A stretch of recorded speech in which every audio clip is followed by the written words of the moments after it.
নমস্কার বন্ধুরা, আমি শিলিগুড়ি থেকে বিনা পানি শিল্পী। জহরাতলা মন্দির। এটা কি নতুন মন্দির? হ্যাঁ, এটা নতুন মন্দির। কেন হয়েছিল মন্দিরটা? ওই যে ফারাক্কা ব্রিজটা হচ্ছিল না, ওই কারণে কন্ট্রাক্টরটা এই ব্রিজটা মানসিক করে গেছিল যে ব্রিজটা যদি আমি উদ্বোধন দিতে পারি তোমার আমি মন্দিরটা করে দিব। কেন ব্রিজে কি সমস্যা হচ্ছিল? সমস্যা পিলার করছিল, পিলার জলের ভিতরে ঢুকে যাচ্ছিল, পিলারটা উঠছিল না। আচ্ছা, তারপরে যখন পিলার দুটো উঠে গেল, ব্রিজটা উদ্বোধন দিয়ে দিল, তারপরে সেই কন্ট্রাক্টর এই মন্দিরটা করে দিল। ও, এখন এই মন্দিরেই পুজো হয় না? হ্যাঁ, এই মন্দিরে পুজো হয়। এই বৈশাখ মাসেই হয় নাকি? হ্যাঁ, এমনি শনিবার মঙ্গলবার প্রতিদিনই হয়। আচ্ছা, সারা বছর হয়। আর এই বৈশাখ মাসটা পুরো মাসটাই পুজো হয়। এখানে অনেক বড় মেলা বসেছে। এই আমাদের টোটোওয়ালা চলে যাচ্ছেন, আমাদের উপর ওনার বেশ মায়া পড়ে গেছে। বলছে আবার কবে দেখা হবে আপনাদের সাথে, খুব ভালো লাগলো। সারাটা রাস্তা ওনার সাথে অনেক রকমের কথা হয়েছে, এখানকার পরিবেশ, প্রকৃতি, মানুষজন, বিভিন্ন বিষয় নিয়ে ওনার খুব ভালো লেগেছে আমাদের কথাবার্তা। ফলে ওনার নাম সুনীল মণ্ডল। উনি থাকেন মালদার বালা শাহাপুর। এই বৈশাখ মাসে শনি মঙ্গলবার এরকমই ভিড়, বিভিন্ন দূর দূরান্ত থেকে মানুষ আসেন, সকাল থেকে এভাবে লাইনে দাঁড়িয়ে গেছেন পুজো দেওয়ার জন্য। জহরাকালী মন্দির পশ্চিমবঙ্গের মালদা জেলার ইংরেজবাজার থানার জহরাতলা গ্রামে অবস্থিত একটি প্রাচীন কালী মন্দির। হিন্দু মুসলমান নির্বিশেষে দেবী জহরাকালী পূজিতা হন। জহরাকালী মন্দিরে কোনো পূর্ণাবয়ব বিগ্রহ নেই। একটি মাটির স্তূপকে কালীরূপে পূজা করা হয়। কথিত আছে ৩০০ বছর আগে উত্তরপ্রদেশের এক সাধক স্বপ্নাদেশ পেয়ে দেবী জহরাকালীর আরাধনা শুরু করেছিলেন।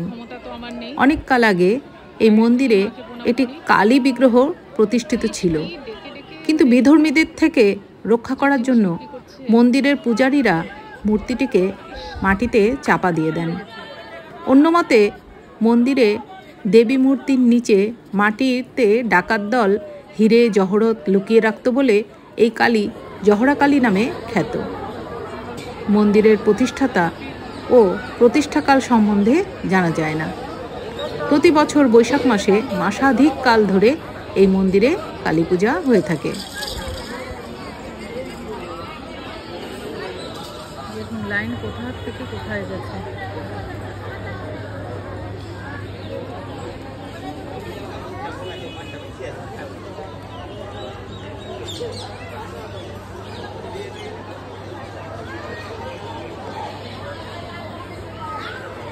অনবরত কোকিল ডেকে যাচ্ছে, সবাই জুতো জমা রেখেছে।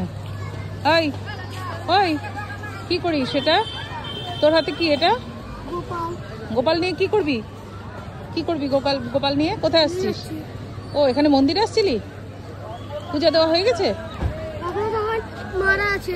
মারা আছে? তারপর তুই গিয়ে টোটোতে বসবি, বসে থাকবি গোপালকে নিয়ে?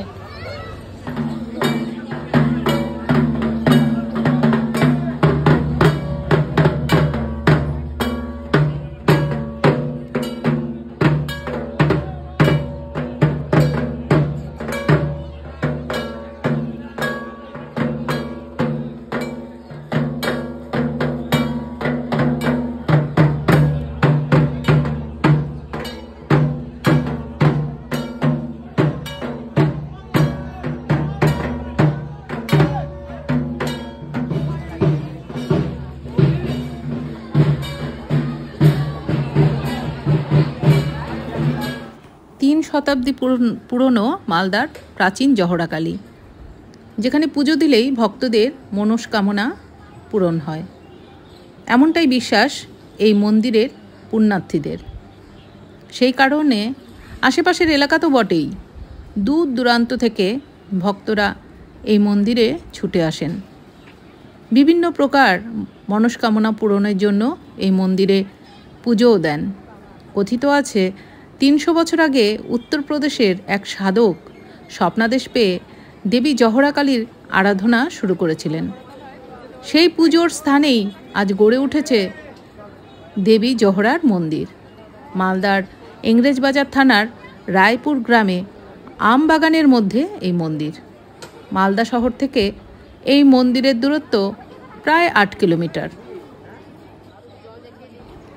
ঐতিহ্যবাহী এই মন্দিরে একটা সময় এপার বাংলাই শুধু নয়, ওপার বাংলা থেকেও ছুটে আসতেন কাতারে কাতারে পুণ্যার্থী।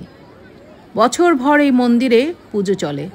বর্তমানে এই প্রাচীন মন্দিরে মনস্কামনা পূরণের আশায় বিহার, ঝাড়খণ্ড থেকেও ভক্তরা আসেন। বাঙালি থেকে অবাঙালি সর্বশ্রেণীর পুণ্যার্থী যোগ দেন এখানকার পুজো পার্বণে।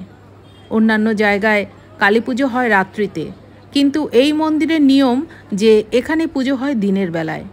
কালীকে এখানে দেবী চণ্ডী রূপে আরাধনা করা হয়। সপ্তাহে কেবলমাত্র শনি ও মঙ্গলবারের আয়োজন করা হয় পুজোর। বছরের অন্য মাসগুলোয় পুজো চললেও এখানে বৈশাখ মাসে শনি ও মঙ্গলবারে থাকে বিশেষ পুজোর আয়োজন। সেই সময় এই মন্দিরে ভক্তদের সংখ্যাও বেশি থাকে। বৈশাখ মাসে এখানকার পুজোর আরেকটি বিশেষত্ব যে এখানে রীতিমতো মেলা বসে। স্থানীয় বাসিন্দাদের একাংশের দাবি এই পুজো মোটেই 300 বছর নয়, বরং আরও অনেক আগের থেকে চালু আছে। এই শ্রেণীর ভক্তদের দাবি সেন বংশের রাজা বল্লাল সেন এখানে অনেকগুলো মন্দির তৈরি করেছিলেন। তারই অন্যতম এই জহরা কালীর মন্দির। অবশ্য সেই সময় এই অঞ্চলে বন জঙ্গল ছিল। ডাকাতরাই পুজোয় অংশ নিত। তারা বিভিন্ন জায়গা থেকে ধনরত্ন লুট করে এখানে মাটির তলায় চাপা দিয়ে রাখত। সেই ধনরত্ন বা জওহর থেকে দেবীর নাম হয়েছে জহরা কালী। এখন অবশ্য ভালো মন্দির হয়েছে, সেই জঙ্গলও নেই। সমাজের সর্বস্তরের মানুষ যোগ দেন পুজোয়, আসেন দেবীর কাছে মনস্কামনা জানাতে। আজ এ পর্যন্তই বন্ধুরা। আপনারা সবাই খুব ভালো থাকুন, সুস্থ থাকুন, বীণাপাণি শিল্পীর সঙ্গে থাকুন।